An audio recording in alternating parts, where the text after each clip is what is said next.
back to the channel. If you're new here on this channel, I share with you delightful, family-friendly, and faith-based movies and television shows. So yes, y'all, we're going to go ahead and get started with our special feature today, which is titled National Treasure, Book of Secrets. This is part 2 to this beautiful, I don't know, what do you want to, I don't even know if to call it a series or what. I mean, it stopped here. I feel like it should have kept going, but y'all get it, okay? And y'all can find this film streaming right now on Disney Plus. But first, let me tell y'all what this film is about. Ben Gates and his father Patrick are surprised by Mitch Wilkerson's claims that their ancestor was a conspirator, whatever, in the assassination of Abraham Lincoln, based on the missing page of Booth's diaries that he possesses. Outraged, together with his wife Abigail and his best friend, the writer Riley Poole, they head to France, England, and Washington to collect clues to prove his honor. Friends, okay, this did not disappoint. Very rare that you get films like, okay, the first one just was so amazing. So that's how most people be talking about them one-hit wonders. Y'all know how that goes. Sometimes people just, I don't know, they just, I don't want to say lucky, but whatever. You came into something by chance, and this proved, this second one, that this was not by chance. This was thoroughly thought out. It was amazing. I mean, I couldn't choose between part 1 or part 2 because for me, they both were just good. I just feel like I can't choose. I can't compare the two. It was amazing. First off, let me say this. I really did love that we get all of we get the main characters. They come back in part 2. That is a pet peeve of mine. I do not like when y'all have a good film, that first one, and then you bring in some, you change up the main characters. Like, we don't even see the characters that we grown to love, familiar with, that made the film work the first time around. So this was good. We get Nicolas Cage back as Ben. We get Riley Poole. We get Abigail. We get his daddy back here. I love that we're introduced to his mom, because y'all know in the first one, like, all we knew about it was his dad. One could assume like maybe he was just probably raised by his dad, because I don't feel like, at least I don't remember, no indication of his mom even being there in the picture. So this was amazing that for them to bring in a mom, and she does work. She actually fit, whoever this actress is, she actually does fit what I would assume Ben's mother looks like, because that is like a high role, like, to play, like, seriously, because to have this intelligent son of yours, you would assume, and we know the daddy is intelligent. He got some wisdom because he showed that in part 1.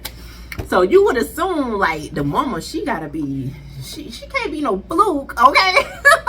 And so I love here, it's like, wow, the mom is like really doing her thing. She is just as bright as her son, as her husband. Like, they all fit. I can literally imagine all of them being a real family. It just totally works. The fact that they all love history, they have such a respect for those things that are from the past, so it works. And I love that we do get a little bit of the backstory with Ben's parents here, the father and the mother. Like, what happened, like, where in the world were you last on the last movie, girl? So I love that they added that a little in there, but they didn't go like too far with it where we could have grown bored with it or been like, okay, that's a little bit too much information. Like, okay, we stand here a little bit longer than we need to. They didn't do that. They had the just amount of, like, when you just putting stuff in a pot, they had the right amount of season in this film, and it just worked, okay? And okay, Riley, y'all know I love Riley. I said that in my last review for the first one. I love Riley. Riley is just an awesome contribute to the whole team here that Ben has kind of created. It's just amazing. So yeah, they going into a whole, we on a whole nother treasure hunt again.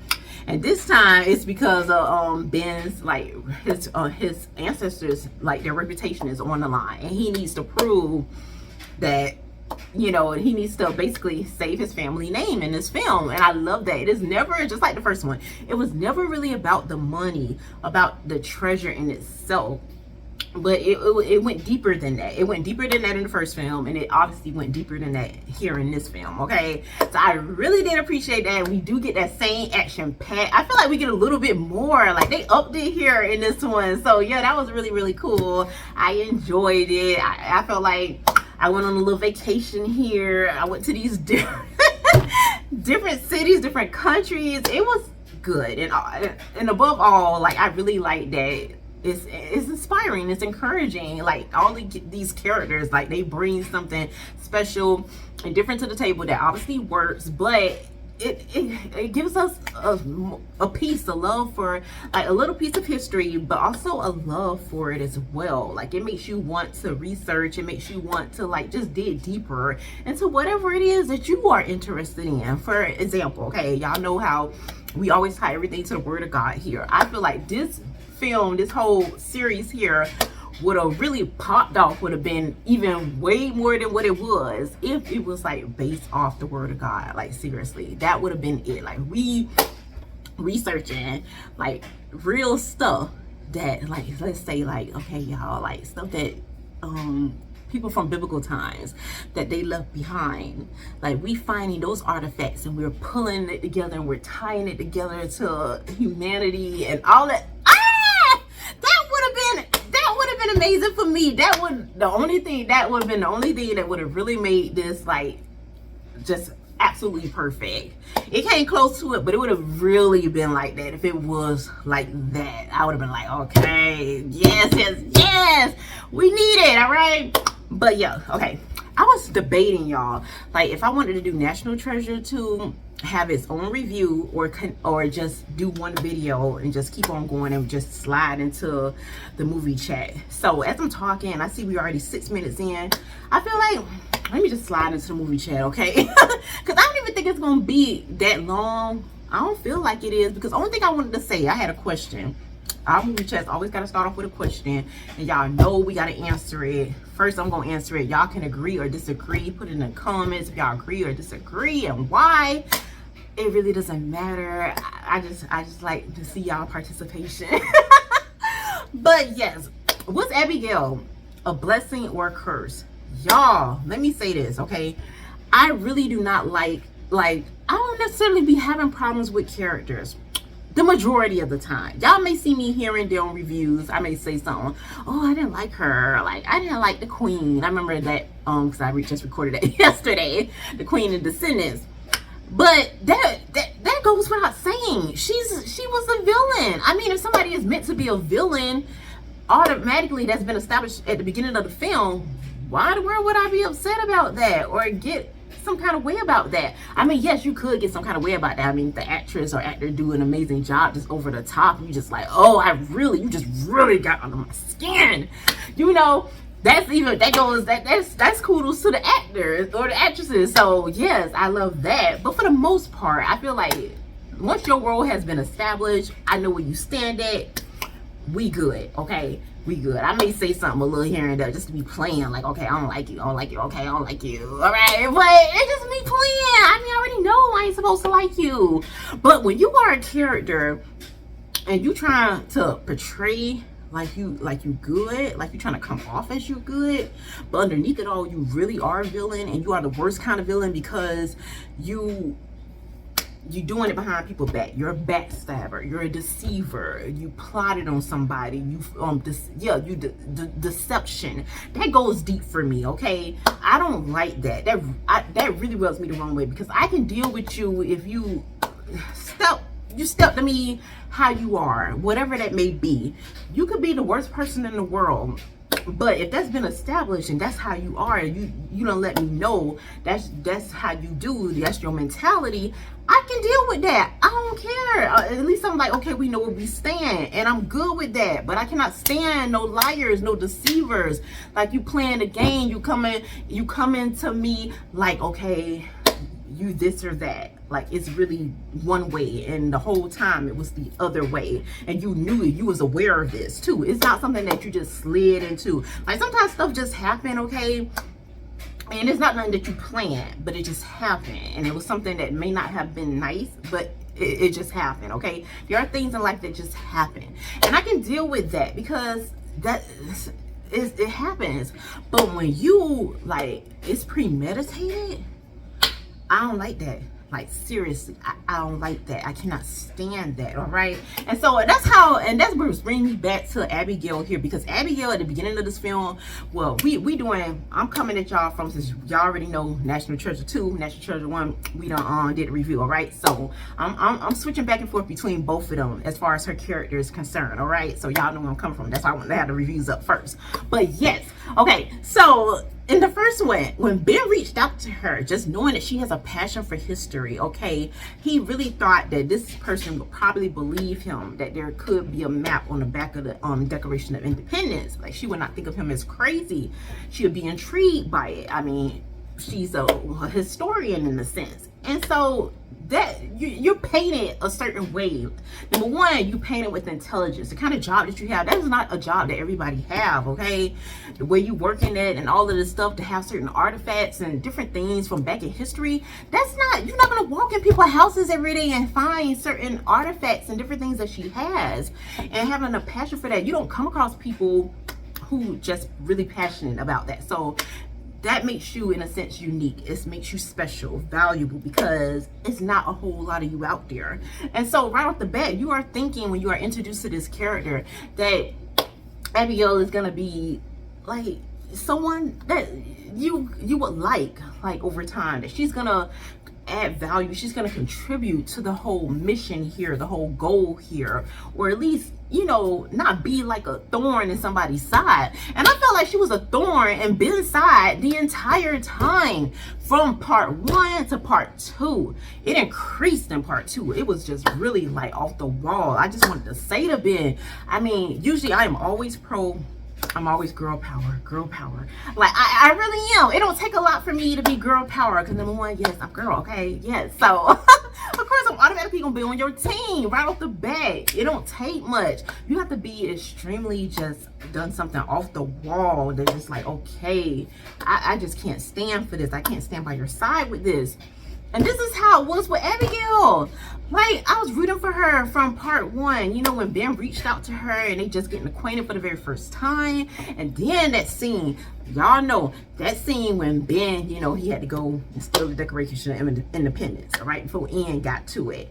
And she, you know, just doing her thing at the little ball or whatever, and she see him and trying to front. I don't like when people be trying to front, y'all. Don't be fronting, okay? Be yourself. Stop playing these games, okay? Number one, you know you was already intrigued, okay, when he came to you talking about some map behind the Declaration of Independence. I know how off the wall that may sound, and of course in real life that may sound off the wall. Like, seriously, we don't already looked at this thing, everything, you know, we done did all of that. So I can understand why you may not believe somebody if they say that to you. Okay, that's one thing. But then, you know, when you see him at that ball, that you was like, okay, Ben look handsome, he looked good, okay? You know it was more than that. You know it was more than that. It was more than that whole Declaration of Independence. You were intrigued by this man. There was something different about him. You knew that, okay? Abigail. And no, for the sake of this, for the duration of this video, we just not gonna call you Abigail, because Abigail sounds like somebody who is mature, who is worthy of respect, honorable, reverent, and all of these kind of things. And that was not her, okay? We're gonna call her Abby here, because Abby sounds a little bit more immature, childish, and just petty. And that's what she was in this film, okay? In both films, you know, that's what her true colors came out, and she was like that. And she did not deserve it. I know people be saying that a lot of times. When you say it on the other end, we say that, we used to say that from a woman's perspective, like, certain guys did not deserve her, because women are usually the ones that are more nurturing, putting in more work in the relationship, and all of that kind of stuff. Usually the more on the faithful end than most men, as far as what we hear in the public and social media, all that kind of stuff. So yes, we are usually saying, you hear more of that, like, that guy did not deserve her, okay, and all that kind of stuff. Like, he didn't deserve you. You rarely hear from that end, from the other end, that he did not, like, deserve her. Well, no, that she did not deserve him. You never really hear that. And so I want to say this for Abby, okay, you did not deserve it. You really did not. I mean, it's very few good, honorable men out here, like honorable, like respectable in every way that you could think of. don't even have a job. He has a career. I mean, this is a guy that found treasure. Okay, this is not your everyday man. You knew that, all right? You knew this, and you were still acting stank. Yes, you was, Abby. You was acting stank, and I did not like it. I did not appreciate it. I did not like how you treated him, and he still remained like respectful towards you. He was still like, cause you didn't want to let him in the house. Part 2, yes. You didn't want to let him in the house. To change the locks and all that stuff. He had to get Riley to help him break in his own house that he helped. But only reason y'all got that house is because he found the treasure in part 1. Okay, you just came up. You already had. See, this is kind of stuff. Let me tell y'all, this is kind of stuff that I really don't like too. There are some people, like, it just seems like stuff just fall into their lap. And then there's other people where you just gotta work for it. You gotta work for every single thing. You gotta work for it. And nobody will be having no mercy for you. None of that kind of stuff. You just gotta hit the pavement and just run that thing like for the rest of your life, and ask God to help you, give you strength just to get up and make it to the next day, to make it to the next moment, because that's just the cards that you've been dealt. And then you got people like Abby here, stuff just fall into your lap. Number one, like I said, she already had a great career before Ben even came into the picture. She had a great career, making plenty of money. I can't even imagine. I mean, you appeal. You have access, in a sense, to the president, all these stuff. You have access to Declaration of Independence. So that just lets you know where you stand at and the kind of life that you've been afforded, okay? And so, and then, what else fall into your lap? Ben fell into your lap. Number one, this is a good, honorable man, a man that is faithful, a man that respects all people, men, women, everybody alike. He is a man that don't lie, can't lie. He just has that about himself. Like, you can just see through him. Like, that is not his character. So that fell in your lap. And then on top of that, he gave you this house. He let you stay in this house. That was his house. Because that was his reward for him finding the treasure. And you done changed the lock, went on another date and everything, and got the nerve to ask him when he come to his house, what are you doing here? Like, seriously? See, this is the kind of person that ain't never had the garbage out there, ain't never experienced the garbage, the trash out there, don't really know the reality of what's on the other side. Because if you knew what was on the other side, it was no way in the world that you would have even thought of letting Ben get away. Like, seriously. Even when he wasn't even trying to get away, he was still up in your Kool-Aid, all right, and knew the flavor, still trying to figure you out.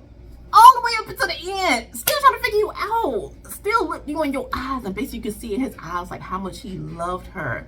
Like, seriously. And I feel like, and I'm gonna say it, because I feel like she did not love him. She never did. She was greedy, she was selfish, she was always about herself.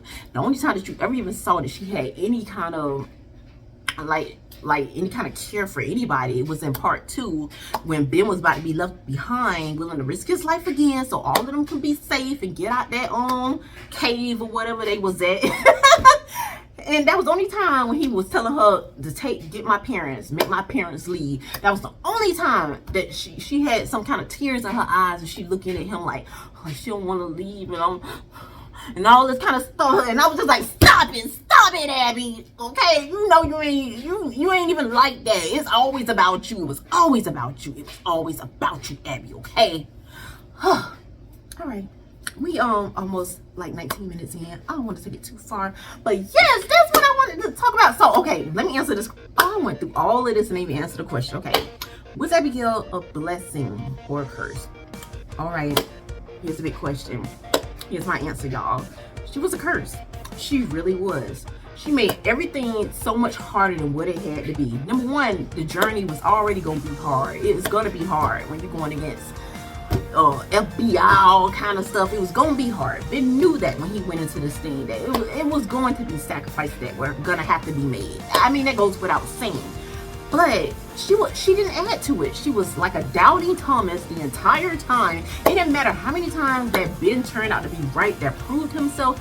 She still was always questioning him, always to the very, very end. So that's to me, that's a thorn in somebody's side that you need to get rid of. You need to put out. Like, I remember that time in the Bible when Jesus had to put all of them out to raise that little girl from the dead, he had to put them out because they didn't believe, you know.